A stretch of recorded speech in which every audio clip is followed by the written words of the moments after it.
You are not who you were, and that's the point of all this. Brianna Wiest. There are days you wake up and feel a strange ache not for someone else, but for a version of yourself you barely recognize anymore. You miss the laughter that came so easily. The girl who wasn't afraid to speak too loudly. The boy who believed he had time for everything. You miss the lightness, the spontaneity, the fearless way you used to walk into rooms without scanning for exits or approval first. It's not that life was easier then. You were just softer, quicker to trust, slower to doubt, unaware of how deeply the world could bruise you. You look at old photos and don't just see a different face. Feel the distance between who you were and who you've had to become to survive. You wonder if that version still exists somewhere beneath the layers you've built. The layers of strength, caution, control, and practiced resilience. You miss how quickly you could laugh, how freely you gave your love, how little you questioned whether you were worthy of being chosen in return. You miss the time before the heartbreaks, before the betrayals, before your trust became something you offered, like a fragile gift, wrapped in fear. You miss the you that didn't flinch when someone got too close, the you that didn't rehearse conversations before speaking, the you that simply showed up. And yet, part of you knows, you had to let go of that version, not because they were wrong, but because they weren't meant to carry you this far. You find yourself staring at photos longer than usual, not because of the aesthetics, but because they captured a light in your eyes that feels distant now. You keep returning to certain songs, not for the melody, but because they take you back to a time when your spirit felt less guarded, more alive. You scroll through old memories and think, I used to be that person. It's not with envy, but with a quiet ache, like watching an old friend from across the street. Remember how you used to speak your mind without rehearsing, without the fear of being misunderstood, without constantly editing your soul for clarity? You feel the difference in your laughter now. It's softer, it's more cautious. It checks the room before escaping your chest the way it once did so freely. You miss the spontaneity, the way you used to say yes without analyzing the consequences. Before logic replaced instinct and safety became the top priority. You used to walk into rooms like you belonged in them. Now you walk in and scan for who's safe, who's watching, who might take more than you can give. There was a time when you dreamed bigger, spoke louder, loved harder. And even if life felt messy, it also felt undeniably yours. You remember the old you, not as perfect, but as honest.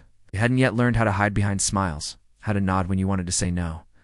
Now your boundaries are stronger, your mind is wiser, but sometimes your heart misses the softness you sacrificed to feel more in control. You no longer cry as easily, but not because you've healed. You've just learned how to bury the feeling deeper where it can't be seen by others. You catch yourself trying to explain that you've changed, but the truth is, you're still learning what this new version of you even is. You miss being naive, not because it was better, but because back then not knowing still felt hopeful instead of heavy. You feel nostalgic for a version of yourself who didn't carry this much, question this much, or overthink every word you say before you say it. You recognize that you've grown, evolved, endured, but growth doesn't always feel empowering. It often feels like losing the softness that made you who you were. You talk less now, not because you have less to say, but because you've learned some people don't listen to understand. They listen to respond or correct. You used to be someone who trusted the world more easily. Now you trust selectively, slowly, and sometimes only after the damage has already been done. Your old self wasn't perfect, but they were freer. They weren't worried about timelines, metrics, comparisons. They were just trying to live, not measure. And the hardest part is, you know that version of you isn't coming back. You're not trying to rewind. You're just grieving what had to be left behind to move forward. Because life demanded it, not with cruelty, but with consistency.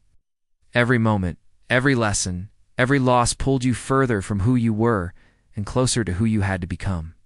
You didn't wake up one day and decide to change. You were shaped by circumstances, by grief, by betrayal, by quiet disappointments that taught you to be careful. You learned which words would be used against you, which silences would be misinterpreted, which parts of your softness would be mistaken for weakness. So you started building armor, not all at once, but piece by piece. After each time you were misunderstood, after each time vulnerability was met with distance. You became selective with your joy.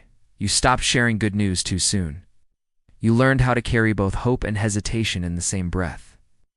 The world didn't always meet you with safety, so you made your own. And sometimes that safety looked like withdrawing, retreating, becoming smaller, just to feel secure. You began measuring your worth in how well you could perform balance, how well you could stay composed, how well you could keep your hurt invisible. And slowly, the version of you that once felt lighthearted started to feel like a luxury you could no longer afford in a world that often demanded survival over softness. You didn't mean to lose yourself. You just had to adapt. And adaptation often looks like growing away from the parts of you that once felt limitless. You started to believe being cautious was wisdom, that silence was strength, that self-protection was maturity. And sometimes it was, but not always. You let go of spontaneity to make room for structure. You traded wonder for preparation, exchanged vulnerability for emotional insurance. There were moments when you needed to be strong because no one else was going to catch you. And that strength came at the cost of your openness. You became the person who anticipates, who prepares, who overthinks. Because life taught you that unexpected things don't always bring magic. Sometimes they bring loss. You stop trusting time to heal. You stop trusting people to stay. You stop trusting your own heart to not want things that could hurt you. And none of that makes you broken. It just means you've lived. It means you responded to a life that asked more from you than you were ready to give. Growth is rarely clean. Sometimes it requires burning down the versions of you that weren't built to survive the fire you were thrown into. You changed because you had to.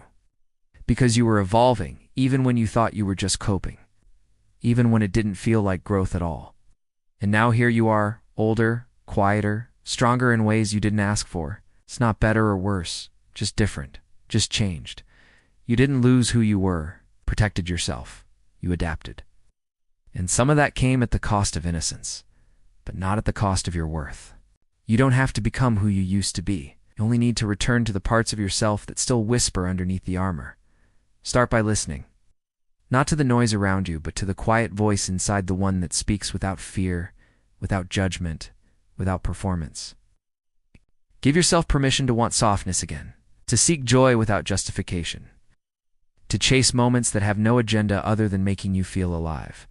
Reclaim your curiosity. Ask new questions. Let yourself wonder about things without needing an answer. Not everything needs to be solved. Some things are meant to be felt. Stop waiting for life to slow down before you rest. Choose rest now. Choose stillness not as a reward, but as a right your body never stopped deserving. Revisit the things you used to love before the world told you they were impractical, before productivity became your only measure of value. Put on the music you danced to when no one was watching. Let your body move without choreography. Let joy live in your limbs again. Write to yourself, not as a project, but as a practice. Let your pen remember the softness of your inner world that you once knew so well. Photos of things that make you smile, not for the internet, but for yourself, for memory. For proof that you're still paying attention, talk to yourself kindly, even when you mess up, especially when you mess up. Your voice deserves to be a safe place, not a battlefield. Make space for the things that don't serve a purpose but still make your heart feel full. Play, wander, pause. These are not distractions, they are reconnections. Don't chase the past. Let it inform you, not define you. You're not here to recreate who you were, but to meet who you're becoming. Surround yourself with people who see you now, not just the older version they're nostalgic for. Choose those who honor your becoming as much as your beginning. Give your nervous system a break. Breathe slower. Stretch gently. Walk without rushing.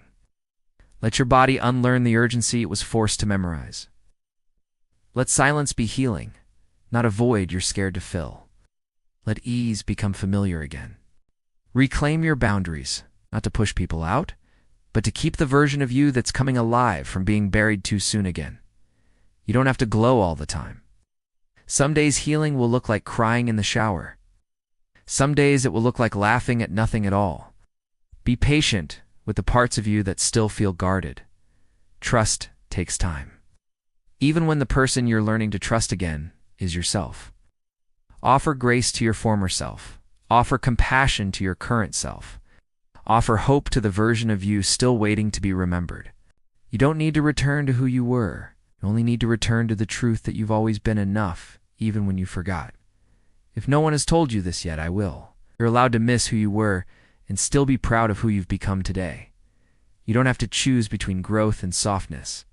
You can be both strong and gentle, or both wiser and still wildly in love with life.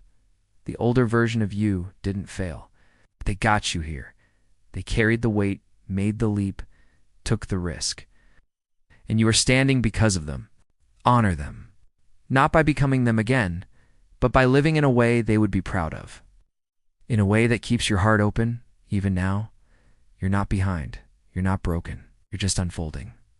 Healing doesn't move in a straight line. Sometimes rediscovery is the deepest kind of progress. Some parts of you were never lost. They were waiting for quiet, for space, for the moment you'd finally be ready to come home to yourself. You are not too late to return to your joy. Not too far gone to feel wonder again. Not too damaged to choose softness after survival. Speak gently to yourself. Treat your inner world as sacred ground, because it is, because you are, because it's where everything true begins again. You can let go of who you were without shame. You can grieve them and still love them. You can thank them and still walk forward freely. There is no single version of you that is more real than another. You are not meant to stay the same. You are meant to evolve beautifully. If the light in you dimmed, it doesn't mean it's gone. It just means it needs air again, patience again, attention again. You can offer that now. You don't have to rush. You don't have to fix.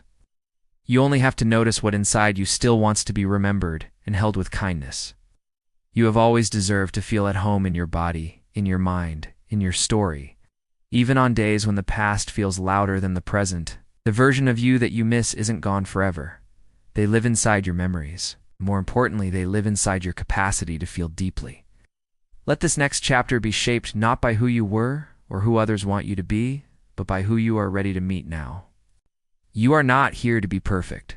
You are here to be whole. Sometimes wholeness looks like rediscovering joy in the simplest, quietest parts of yourself.